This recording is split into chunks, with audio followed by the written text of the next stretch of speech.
Hello, good morning. Welcome back again to my YouTube channel. Today is Sunday, January 19, 2025. Happy Sunday po sa ating lahat. And time check muna tayo. Ayan, 11:29 na po ng tanghali.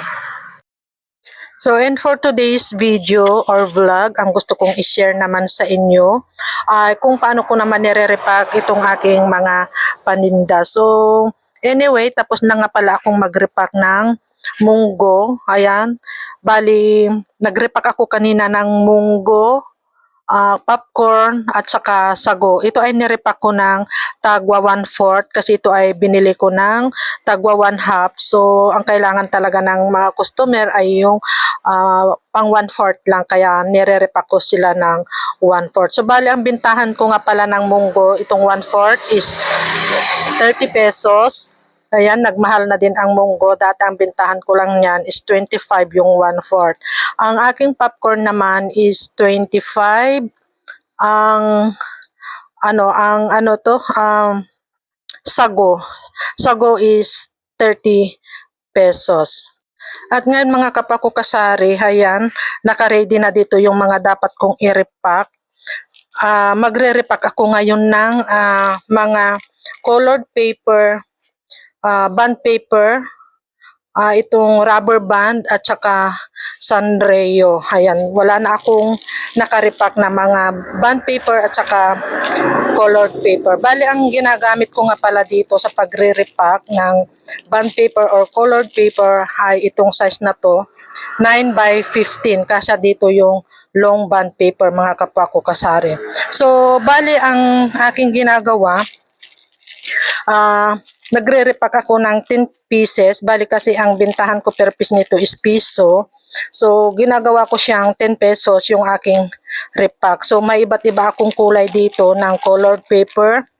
Kasi karamihan, naghahanap din yung mga bata or estudyante ng mga iba't ibang kulay. Kaya, medyo kumpleto na rin yata ako sa kulay. Pero itong aking mga kinukuhang kulay ay talagang yung mga talagang hinahanap lang nila. So, kumuha ako ng isang rim nitong black, isang rim din nito na yellow, pero paubos na sila.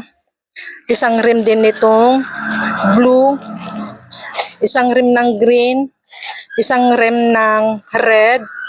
Ito ay paubos na pero may hindi pa yata nabuksan dyan. Orange, ito yung red, pink, at saka brown.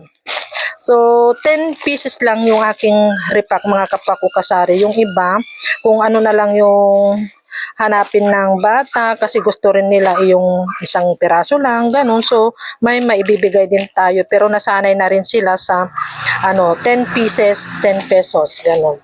So, mamaya, dahil wala pang masyadong nabili ngayon, ay magre-repack ako ng bond paper. Ito yung aking bond paper. Ito ay yung A4 size at saka long size. Wait lang at may nabili. So, aking ipagpapatuloy kasi may bumili lang dito sa likuran. Ayan, natiklo tuloy ako na ako ay nag-vlog mga kapwa ko kasari. So, ito, magre-repack din ako ng bond paper. At nagre-repack din ako ng bigas mga kapwa ko kasari. So ito na lang yung natira. Ayan. Bali ang bintahan ko nga pala ng 1 kilong bigas is 60 pesos. Pero ito na lang yung natira. Wala na rin akong maire-repack mga kapwa ko kasari. Bali ako ay nag-order pa lang. At dito naman tayo sa mga